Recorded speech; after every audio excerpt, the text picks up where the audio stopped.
রাত ১২টা, বাইরে ঘন কুয়াশা, আর এক ডাক্তার একা বসে আছেন হাসপাতালের মর্গের পাশে। ঠিক তখনই ফোনটা বেজে উঠল। অন্য প্রান্তে কঠিন গলা। পোস্টমর্টেম হয়নি কেন? আপনি ভাবছেন এ তো রুটিন দায়িত্ব, তাই না?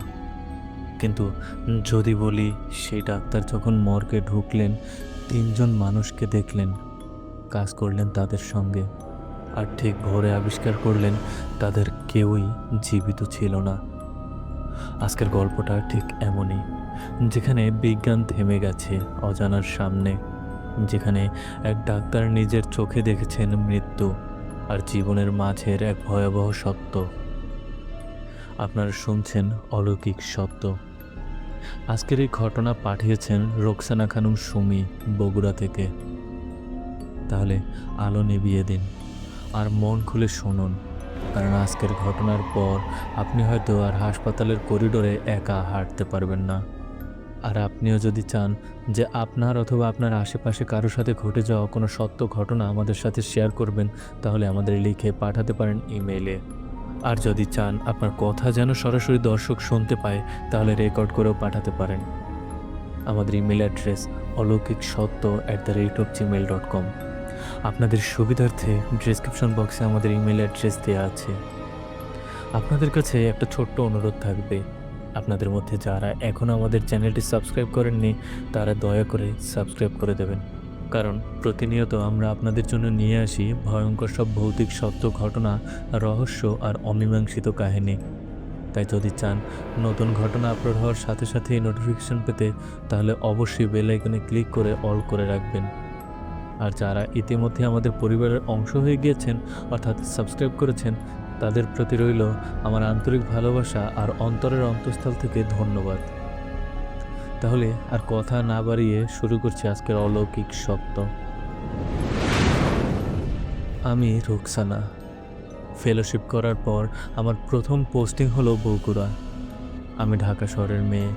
আব্বার চাকরির সুবাদে ঢাকার বাইরে কখনো থাকি নাই, তাই আমার স্কুল কলেজ সব ঢাকায়।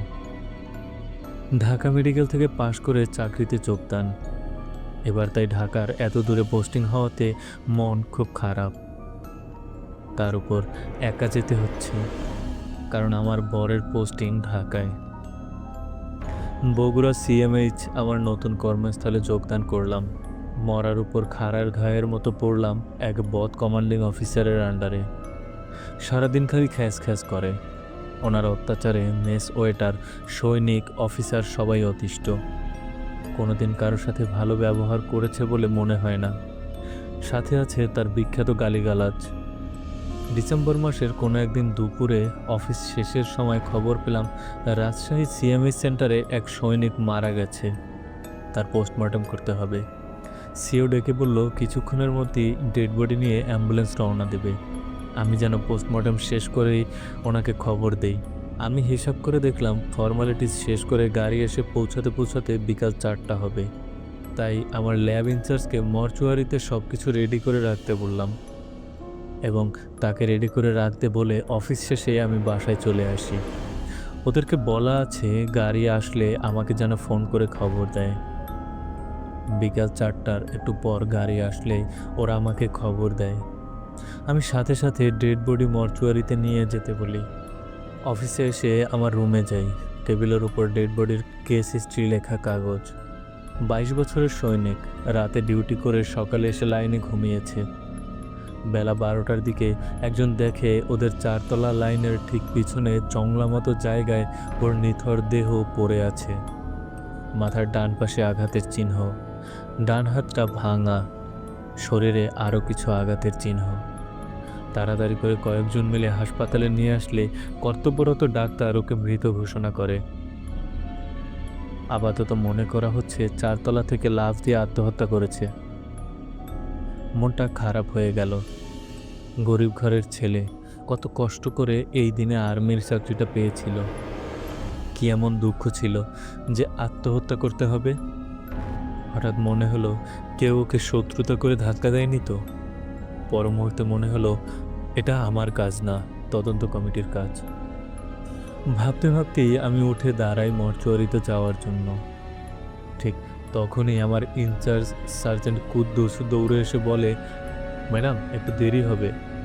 কারণ জিজ্ঞাসা করতেই বলল, ডেড বডির গায়ে পেশাব পায়খানা লেগে আছে, বমিও করেছে, ওগুলো পরিষ্কার করেই আমাকে ডাক দিবে। আমি বললাম, আমি এখানেই আছি, তোমাদের হলে ডাক দিও। শীতের বিকেল দ্রুত বিদায় নিয়ে সন্ধ্যা নামলো। জানালা দিয়ে বাইরে তাকিয়ে মনে হলো এখন কাজ শুরু করলেও শেষ করার আগেই দিনের আলো নিভে যাবে। ডে লাইটে পোস্টমর্টম করতে হয়, এখন তা আর সম্ভব নয়। তাড়াতাড়ি সিওকে ফোন করলাম। বাসা থেকে গৃহকর্মী জানালো উনি সপরিবারে শহরে গেছেন, কার বাসায় যেন দাওয়াত, ফিরতে রাত হবে। তখন মোবাইল এত সহজলভ্য ছিল না, তাই সবার হাতে হাতে মোবাইল শোভা পেত না। কি করা যায় ভাবলাম, সেকেন্ড ইন কমান্ডকে জানাই। একটা প্রবাদ আছে, সূর্যের চেয়ে বালির উত্তাপ বেশি। ইউনিটে দেখা যায় ছিওর চেয়ে সেকেন্ডের দাপট বেশি। কিন্তু আমার কপাল ভালো, আমাদের সেকেন্ড ইন কমান্ড না থাকাতে একজন স্পেশালিস্ট সেকেন্ড ইন কমান্ড হিসেবে দায়িত্ব পালন করছিলেন। ওনাকে সমস্যাটা বুঝিয়ে বলতেই উনি বললেন, আপনি যখন কমফোর্ট ফিল করবেন তখন পোস্টমর্টম করবেন, কোনো অসুবিধা নাই। ওনার অনুমতি নিয়ে আমি ডেড বডি ফ্রিজে তুলে বললাম, আগামীকাল সকালে পোস্টমর্টম হবে। রাত 12টা, ডিসেম্বর মাস। উত্তরবঙ্গের হাড় কাঁপানো শীতে লেপ মুড়ি দিয়ে ঘুমাচ্ছি। সে বছর শীতও পড়েছিল তেমন। হঠাৎ মাথার কাছের ফোনটা ঝনঝন শব্দে বেজে উঠল। লেপের তলা থেকে হাত বের করে রিসিভারটা তুলতে মিস্টার খ্যাস খ্যাস কঠিন স্বরে প্রশ্ন করলেন, পোস্টমর্টম হয় নাই কেন? একে তো মাঝরাত, তার উপর কাঁচা ঘুম ভাঙাতে মেজাজটা গেল বিগড়ে। এতক্ষণে উনি বেড়ানো শেষ করে এসে কৈফিয়ত চাচ্ছেন। ঘটনা বিস্তারিত বললাম। আরও বললাম, ওনাকে না পেয়ে সেকেন্ড ইন কমান্ডের অনুমতি নিয়ে পোস্টপোন করেছি। উনি কণ্ঠস্বর 1 ডিগ্রি চড়িয়ে জিজ্ঞেস করলেন, ডেড বডি ধুতে এত সময় লাগলো কেন? মাঝরাতে এই নাটকের ডায়লগ কার ভালো লাগে? আমিও গলার স্বর 1 ডিগ্রি চড়িয়ে বললাম, লাশ ধোয়ার দায়িত্ব আমার না, যারা ধুচ্ছিল তাদেরকে জিজ্ঞেস করেন। উনি বোধহয় ওনার আন্ডার কমান্ডের কাছে এরকম উত্তর আশা করেন নাই। রাগে কাঁপতে কাঁপতে বললেন, সব ফাঁকিবাজি, কাজ না করার ধান্দা। আমি ততক্ষণে নিজের উপর নিয়ন্ত্রণ নিয়ে ফেলেছি। খুব ঠান্ডা মাথায় বললাম, কাজটা তো আমাকেই করতে হবে, নাকি অন্য কেউ করে দিবে? তাহলে ধান্দাবাজির কথা আসছে কেন? উনি চিবিয়ে চিবিয়ে বললেন, আগামীকাল ভোর 6টায় কাজ শুরু করে সকাল 7টায় অফিসে রিপোর্ট জমা দিবেন। মনে রাখবেন সকাল 7টা। বলেই খটাস করে ফোনটা রেখে দিলেন। আমার মাথায় তখন পুরো শর্ট সার্কিট। মনে মনে 2টা গালি দিয়ে সিওর 14 গোষ্ঠী উদ্ধার করলাম। বুঝলাম আজ রাতে আর ঘুম আসবে না। এপাশ ওপাশ করতে করতে রাত 1:30 বাজলো। মনে মনে ভাবলাম 6টায় শুরু করে 7টায় রিপোর্ট দেওয়া অসম্ভব, এবং সকালে ইচ্ছে করে উনি আরেক নাটক মঞ্চগৃহ শুরু করবেন। হঠাৎ মনে হলো, জীবিত মানুষের যদি রাতে অপারেশন করা যায় তবে পোস্টমর্টম কেন হবে না? তাছাড়া পৃথিবীর অনেক দেশেই শীতকালে সূর্যের মুখ দেখা যায় না। সেসব দেশে আর্টিফিশিয়াল লাইটেই ব্যবচ্ছেদ হয়। যেই ভাবা সেই কাজ। ঠিক করলাম রাতেই পোস্টমর্টম করব। ডিপার্টমেন্টে ফোন করতেই ডিউটি টেকনিশিয়ান ঘুম ঘুম চোখে ফোন ধরল।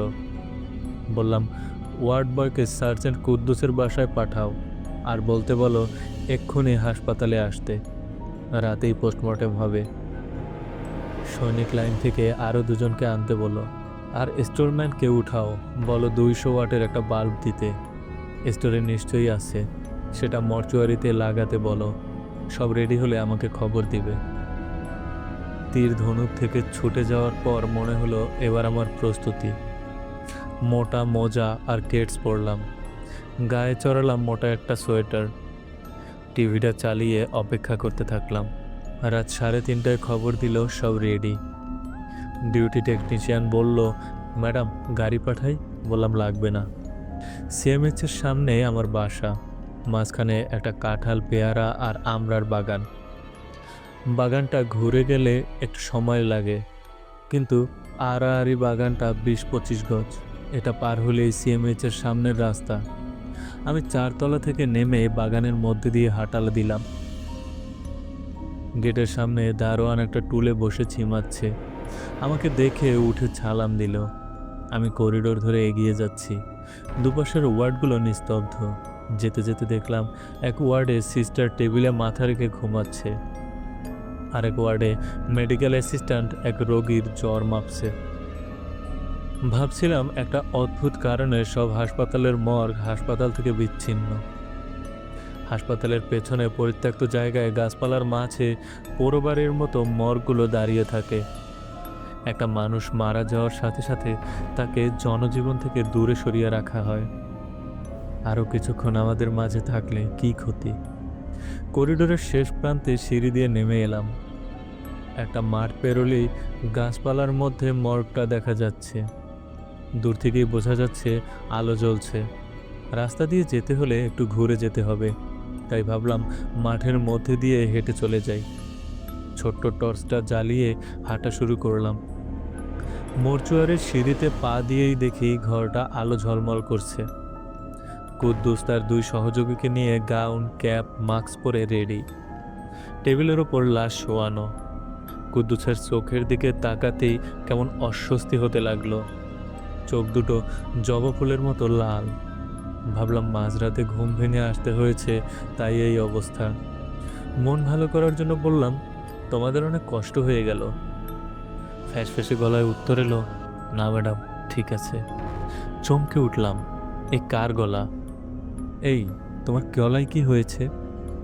সন্ধ্যা থেকে ঠান্ডায় গলা বসে গেছে ম্যাডাম। লাশটার কাছে যেয়ে আমি ভয়ে 2 পা পিছিয়ে আসি। চোখ দুটো সম্পূর্ণ খোলা, মনে হচ্ছে এক্ষুনি উঠে বসবে। কুদ্দুস, চোখ খোলা কেন? ম্যাডাম, মারা যাওয়ার সাথে সাথে চোখ বন্ধ করে নাই। এখন লাশ শক্ত হয়ে গেছে, চোখ বন্ধ করা যাচ্ছে না। তাই বলে এভাবে খোলা রাখবে? একটা গজ দিয়ে চোখ ঢেকে দাও। আমি কাছে যেয়ে বাইরের ইনজুরিগুলি নোট করতে থাকি। মাথার টান দিকটা একদম থেতলে গেছে। হাত দিয়ে বুঝলাম খুলিটা ভেঙে কিছুটা দেবে গেছে। ডান হাতটা কনুইয়ের নিচে 2 টুকরো হয়ে ঝুলছে। হাতটা দেখার সময় হঠাৎ মনে হলো লাশের আঙুলগুলো আমাকে যেন ধরার চেষ্টা করলো। ভয়ে গায়ে কাঁটা দিয়ে উঠল। পর মুহূর্তেই নিজেকে বুঝালাম, কত পোস্টমর্টেম করলাম, কোনোদিন ভয় পেলাম না। আজ রাত বলে এরকম মনে হচ্ছে। বাইরের সব ইনজুরি নোট করে কুদ্দুসকে বললাম, শুরু করো। ওরা ঘ্যাস ঘ্যাস করে করাত দিয়ে মাথার খুলিটা কেটে মগজটা আমার হাতে দিল। ডান পাশটা কালচে নীল হয়ে আছে, বাকি অংশে রক্তের ছিটা। আমি খুঁটিয়ে খুঁটিয়ে সব দেখে নোট করলাম। ওরা ততক্ষণে বুক পেট চিরে হৃৎপিণ্ডটা বের করে ফেলেছে। আমি যখন ফুসফুস পরীক্ষা করছি, তখন একটা শীতল বাতাস আমাকে জড়িয়ে ধরতেই পুরো বিল্ডিং দুলতে শুরু করলো। দেয়ালে আমার ছায়া বিশাল হয়ে এপাশ ওপাশ দুলছে। আমি আরেকটু হলেই মাথা ঘুরে পড়ে যেতাম। তাড়াতাড়ি পাশে রাখা একটা চেয়ারের পেছনটা ধরে নিজেকে সামলাই। কিছুক্ষণের মধ্যেই দুলুনি থেমে গেল। ওরা 3 জন নির্বিকারভাবে কাজ করে চলেছে। এটা কি ভূমিকম্প হলো? না ম্যাডাম, বাতাসে উপরের লাইট দুলছিল, তাই ছায়াগুলো নড়ছিল। আমি উপরে তাকাতেই দেখি সিলিং থেকে একটা সরু তার নেমে এসে টেবিলটার 1.5 গজ উপরে শেষ হয়েছে। তারের মাথায় শেড সহ বাল্ব দুলছে। আমার হঠাৎ মনে হলো আমার ছায়া তখন দুলছিল, কিন্তু যখন আমার ছায়া দুলছিল তখন ওদের ছায়া কেন দেখলাম না। এখন অবশ্য বাল্ব স্থির হয়ে আছে। মাথার উপর হওয়াতে আমার ছায়াও দেখা যাচ্ছে না। কি জানি, ভয়ে হয়তো ওদের ছায়া খেয়াল করি নাই। এই বলে নিজেকে প্রবোধ করলাম। আমি যখন লিভারটা ভালোভাবে পরীক্ষা করছিলাম, হঠাৎ জানালার পাশে একটা বাচ্চার কান্না শুনে চমকে তাকিয়ে দেখি 2টা আগুনের গোলা আমার দিকে তাক করা। কুদ্দুস, ওটা কি? আমি চিৎকার দিয়ে উঠলাম। কুদ্দুস বলল, ম্যাডাম, ওটা কিছু না, বেড়াল। কালো রং দেখে আপনি দেখতে পাচ্ছেন না। আমি চট করে জানালার দিকে তাকাতেই দেখি কিছু নেই। আমি অবাক হয়ে গেলাম। মাথা নিচু করে কাজ করতে করতে পেছনে আমি কি দেখলাম তা কুদ্দুস কি করে জানলো? আমি সমস্ত ফাইন্ডিংস শেষ করে নোট করে ২টা জারে কিছু কিছু ভিসেরা আলাদা করে রাখলাম, কেমিক্যাল এক্সামিনেশন আর হিপ্টোপ্যাথোলজির জন্য। আমার কাজ যখন শেষ তখন কাছের মসজিদে ফজরের আজান দিচ্ছে। বহুদিন শীতের জন্য এত ভোরে উঠে আজান শোনা হয় না। আজ খুব ভালো লাগলো, বিশেষ করে আসসালাতু খায়রুম মিনান নাউম এই আয়াতটা বারবার কানে বাজছিল। ঠিক করলাম রুমে যেয়েই আজ নামাজটা পড়ব। আমি গাউন গ্লাভস খুলে ফেললাম, শেষবারের মতো ফাইন্ডিংসগুলো মিলিয়ে নিলাম। কোনো কিছু বাদ পড়লো নাকি? ওদেরকে বললাম জার দুটো ভালো করে সিল করে লেবেল করে যেন রাখে, সকালে ঢাকায় পাঠাতে হবে। তারপর ডেড বডি সেলাই করে ফ্রিজে রেখে সব পরিষ্কার করে ওরা যেন যায়। আর বললাম 12টার আগে অফিসে আসার দরকার নাই, রেস্ট নাও, আমি সিওকে বলে ম্যানেজ করব। ওরা 3জন অ্যাটেনশন হয়ে আমাকে সালাম দিল, যদিও মাস্ক পরা, তবু মনে হলো ওরা হাসছে। 3 জোড়া লাল চোখের কোনো হাসিটা দেখে কেমন গা ছমছম করে উঠল। বাইরে বের হতেই ঘন কুয়াশা আমায় ঘিরে ধরল। 1 গজ দূরের জিনিসও ঠিকমতো দেখা যাচ্ছে না। কম্পাউন্ডের বড় বড় গাছগুলো চাপ চাপ অন্ধকারের মতো লাগছে। এখান থেকে হাসপাতাল দেখা যাচ্ছে না। ভাবলাম মাঠ পেরিয়ে হাসপাতালে না যেয়ে আড়াআড়িভাবে হেঁটে নুড়ি বিছানো রাস্তায় উঠি। মাথা নিচু করে ভেজা ঘাস মারিয়ে যে হাঁটতে লাগলাম। রাস্তায় উঠেই আমি ভূত দেখার মতো চমকে উঠলাম। আমার এক হাতের মধ্যে কুদ্দুস দাঁড়িয়ে, কালো জ্যাকেট গায়ে, মাথায় মাঙ্কি ক্যাপ, অল্প অল্প হাঁপাচ্ছে। আমি তোতলাতে তোতলাতে বললাম, তুমি এখানে? তবে ভেতরে কে? কুদ্দুস আমার কথা খেয়াল না করে বলল, ম্যাডাম, ওয়ার্ড মাস্টার বলল সিও নাকি বলেছেন ভোরে পোস্টমর্টেম করে 7টার মধ্যে রিপোর্ট দিতে। আমি তাই ফজরের নামাজ পড়ে রওনা দিই। বাকি 2জন আসছে, মর্গের চাবি ডিপার্টমেন্টে ছিল, এটা আনতেই দেরি হলো। আমি তাকিয়ে দেখি ওর হাতে চাবির গোছা। হঠাৎ কুয়াশা কেটে চারদিক পরিষ্কার হতে শুরু হলো। আমি চট করে পেছন ফিরে দেখি মর্চুয়ারির সব জানালা বন্ধ, দরজায় ঝুলছে বিশাল তালা। আমার শির দ্বারা বেয়ে ভয়ের একটা শীতল স্রোত নেমে গেল। কপালে বিন্দু বিন্দু ঘাম। রাতে তাহলে আমার ফোন কে রিসিভ করেছিল? কে আমাকে সব রেডি আছে বলে আসতে বলল? এতক্ষণ ভেতরে আমার সাথে কারা ছিল? কুদ্দুস যদি ভেতরে যেয়ে দেখে পোস্টমর্টম হয়ে গেছে, তাহলে আমি কি জবাব দেব? আর যদি দেখে কিছুই হয় নাই, তবে? আমি আমার ডান হাতে ধরা কাগজটা তুললাম। স্পষ্টভাবে আমার হাতে লেখা পোস্টমর্টমের ফাইন্ডিংস। তবে এটা কার? আমার সমস্ত গা গুলিয়ে বমি আসতে লাগলো। মনে হলো এক্ষুনি পড়ে যাব। কুদ্দুস বলল, ম্যাডাম, আপনার কি শরীর খারাপ লাগছে? আপনি ঘামছেন কেন? কুদ্দুস, আমি একটু ডিউটি ডক্টরের রুমে যেয়ে বসছি, তুমি রেডি করে খবর দাও। আর শোনো, ভয় পাওয়ারও কিছু নেই, ঘাবড়ানোরও কিছু নেই, সিওকে আমি সামলাবো। এই বলেই আমি দ্রুত হাসপাতালের দিকে পা বাড়াই। সবাইকে অসংখ্য ধন্যবাদ আমার ঘটনাটি শোনার জন্য। আমার ঘটনা এ পর্যন্তই। সবাই ভালো থাকবেন। আল্লাহ হাফেজ। ডক্টর রোকসানা খানম সুমির সেই রাতের কথা আজও কেউ বিশ্বাস করে না। হাসপাতালের রেজিস্টারে ওই 3 জনের নাম নেই, না জীবিতের তালিকায়, না মৃতের ফাইলে। তবু প্রতি রাতে মর্গের পুরনো ঘরে নাকি একটা আলো জ্বলে ওঠে, আর ভেতর থেকে ভেসে আসে স্ক্যালপেলের ঠক ঠক শব্দ।